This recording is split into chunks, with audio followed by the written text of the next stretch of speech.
আজকে তোমাদেরকে মাত্র হাফ কেজি দুধ দিয়ে এরকম সুন্দর স্লাইস চিজ বানিয়ে দেখাবো। এটা বানানোর পদ্ধতি এত সহজ। এটা যদি একবার বানানো শিখে যাও তাহলে কিন্তু আর দোকান থেকে চিজ কিনে খেতে ইচ্ছা করবে না বেশি দাম দিয়ে। এটা তোমরা ঘরে বানিয়ে নিতে পারবে খুব সহজেই। কথা না বাড়িয়ে মূল রেসিপিতে চলে যাচ্ছি। প্রথমেই দেখো এখানে একটা পাতিলের মধ্যে আমি নিয়ে নিয়েছি হাফ লিটার পরিমাণে লিকুইড দুধ। চেষ্টা করবে খাঁটি গরুর দুধটা নেওয়ার।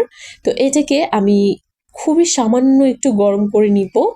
হাতটা ডুবিয়ে মানে 10 সেকেন্ডের মতো ধরে রাখতে পারবে এরকম গরম করে নিতে হবে। এর থেকে বেশি গরম কিন্তু করা যাবে না। তো ছানা কাটাটা কিন্তু অনেক বেশি ইম্পর্টেন্ট। চিজ বানানোর ক্ষেত্রে বলো, মিষ্টি বানানোর ক্ষেত্রে বলো, মানে একেকটার একেকটা পদ্ধতি। এখানে যদি মিষ্টি বানাতাম তাহলে কিন্তু অবশ্যই দুধটাকে ফুটিয়ে নিতে হতো একটু। তো যেহেতু আমি আজকে চিজ বানাবো তাই আজকে কিন্তু এই পদ্ধতিটা অবলম্বন করতে হবে। তো দেখো এখানে দুধটা কিন্তু সামান্য একটু গরম হয়ে গেছে। এখানে আমি অল্প অল্প করে ভিনেগার দিয়ে দিলাম। আর হ্যাঁ, ভিনেগারের সাথে কিন্তু আমি সামান্য একটু জল মিশিয়ে নিয়েছিলাম। মানে যতটুকু ভিনেগার ততটুকু পরিমাণে জল আমি মিশিয়েছিলাম। সঙ্গে সঙ্গে কিন্তু তোমার ছানা কেটে যাবে না, যেহেতু দুধটা খুব বেশি গরম না, মানে ফুটন্ত গরম না। অবশ্যই তোমাকে এটা ঢাকনা দিয়ে ঢেকে রেখে দিতে হবে। আর আমি একটু বলে দিচ্ছি আমার কতটুকু ভিনেগার লেগেছে। এখানে আমার 2 টেবিল চামচের মতো ভিনেগার লেগেছে। দেখো ঢাকনা দিয়ে ঢেকে অপেক্ষা করবে ঘড়ি ধরে 2 মিনিট। 2 মিনিট পরেই দেখতে পারবে খুব সুন্দরভাবে নরম একটা ছানা কাটা হয়ে গেছে। দেখো কত সুন্দর, কতটা সফট হয়েছে। এখনই অনেকটা চিজি চিজি লাগছে, তাই না? তো এইটাই কিন্তু এখন ছেঁকে নিতে হবে। আর বেশিক্ষণ এভাবে ছানা কাটা জলের মধ্যে রাখা যাবে না। ছানাটাকে ছেঁকে তুলে নিবে। তো আমি একটা স্ট্রেনার দিয়ে এভাবে তুলে নিচ্ছি। তোমরা চাইলে কিন্তু যে কোনো কাপড়ের মধ্যেও এটাকে তুলে নিতে পারো। তবে আমি যেহেতু এটাকে সঙ্গে সঙ্গে ব্লেন্ড করব, তো এটাকে আমি একটা স্ট্রেনারে করেই তুলে নিচ্ছি। জলটা দিতে হবে একটু মাপ মতো, তাই প্রথমে এক্সট্রা জলটা আমি বাদ দিয়ে দিব। ব্লেন্ড করার সময় কিন্তু সামান্য একটু জল অবশ্যই ব্যবহার করতে হবে।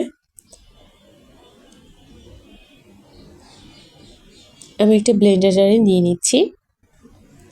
আর সেই ছানা কাটা জলটাই কিন্তু আমি এখানে 1/4 কাপ পরিমাণে ব্যবহার করছি। এখন এটাকে খুব ভালোভাবে ব্লেন্ড করে নিব। একদম স্মুথ করে কিন্তু ব্লেন্ড করে নিতে হবে। দেখো খুব সুন্দরভাবে ব্লেন্ড করে নেওয়া হয়ে গেছে। এখন সরাসরি আমি প্যানের মধ্যে দিয়ে দিব। চুলাটা কিন্তু এখনো অন করিনি।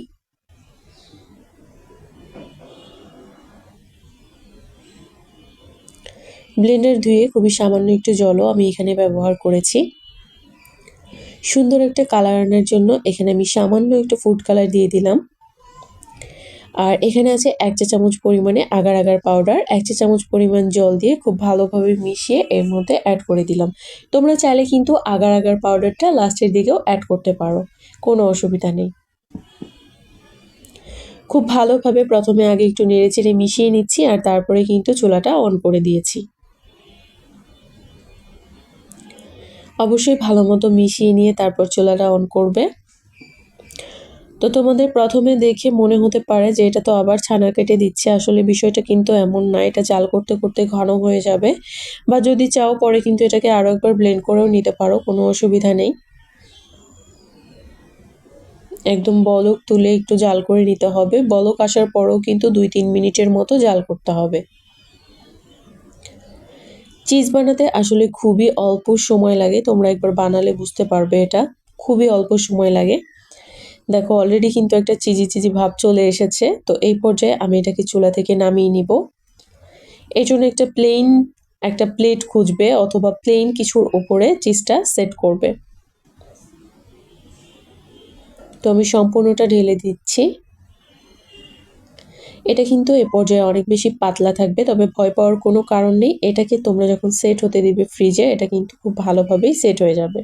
তো আমি পুরোপুরিভাবে ঠান্ডা করে তারপর এটাকে নর্মাল ফ্রিজে রেখে দিয়েছিলাম 1 ঘন্টার জন্য। আর তারপর তোমাদের সঙ্গে একটু কেটে শেয়ার করছি। দেখো কত সুন্দরভাবে চিজটা সেট হয়েছে, মানে একদম জমে গেছে।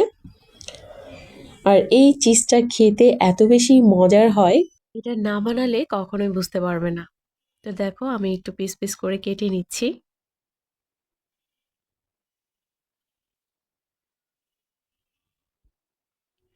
তো আমি একদম মাঝের অংশটা কেটে নিয়েছি। তো একটু সাবধানের সাথে তুলতে হবে।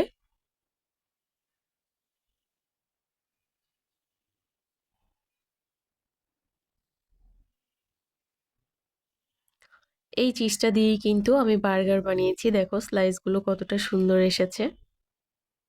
দেখেই মন ভরে যাচ্ছে, তাই না? আশা করছি আজকের এই রেসিপিটি তোমাদের সবার কাছে ভালো লেগেছে। আর ভিডিওটি ভালো লাগলে অবশ্যই চ্যানেলটি সাবস্ক্রাইব করে পাশেই থাকবে। আর যারা অলরেডি করেছো তাদেরকে অসংখ্য ধন্যবাদ। আর তোমাদেরকে একটা কথা বলতে চাই, তোমরা শুধু রেসিপি দেখবে না, বাসায় একবার হলেও ট্রাই করে দেখবে। আর ট্রাই করে আমাকে জানাবে যে তোমাদেরটা কেমন হলো। তো এই চিজটা দিয়ে কিন্তু আমি বানিয়েছিলাম বার্গার। একদম বিগ সাইজের একটা বার্গার বানিয়েছি। খুব দ্রুত এই বার্গারের ফুল রেসিপিটা তোমাদের সঙ্গে শেয়ার করে দিব।